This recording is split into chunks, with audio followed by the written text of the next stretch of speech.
Twitter is saying it is not in the business of policing political thought or messaging, and that's whether it's coming from Republicans, Democrats, or Vladimir Putin. And while Twitter will not confirm Russian actors were using its platform to meddle in the 2016 U.S. election, the proof it happened is adding up. This Twitter account, @TeaPartyNews, had a following of more than 22,000.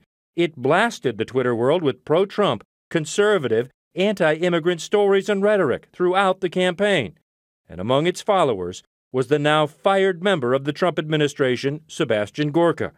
What Gorka and other followers of Tea Party News may be surprised to learn is the account has been outed by Russian journalists as being a part of Russian propaganda campaigning. The account has been linked to the Internet Research Agency, which a report by U.S. intelligence officials says is a shadowy company tied to the Kremlin, all part of the Russian government's attempts to meddle in the U.S. presidential race.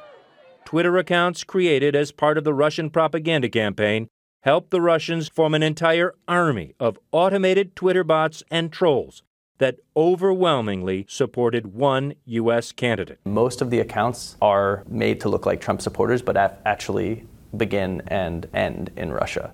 Samuel Woolley with Oxford University's Internet Research Group analyzed over 17 million tweets and found networks of automated accounts that retweet each other and played a powerful role in determining the flow of information in the 2016 election, some by foreign governments attacking the U.S. through fake news. This is literally manufacturing interest in a tweet by rapid-fire repeating these retweets. That's right. People like to tell me propaganda's been around forever, but what I say to them is when you computationally enhance propaganda, you have a much more difficult time parsing information and understanding actually what's going on. Is weaponize a word that you would use?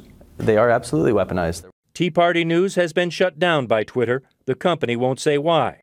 But according to Russian investigative journalist Andrei Zakharov, the end of Tea Party News came just as the Russian media began exposing it. They stopped to operate it exactly after our investigation.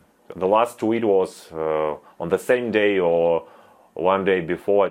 Zakharov tells CNN the account was one of 50 such accounts, with more than 600,000 Twitter followers, including at least one member of Donald Trump's administration.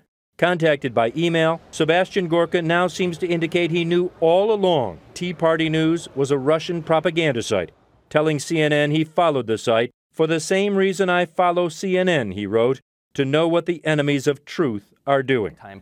Samuel Woolley says getting important followers to a Russian propaganda account was an important part of Putin's disinformation campaign. The hope of the bot, and the hope of the creator of the bot actually more pertinently, is that someone picks it up and tweets it out and then lots of other people make it viral. All of those sorts of things were started as small trends, pushed out by bots, and then picked up by the mainstream news media and politicians.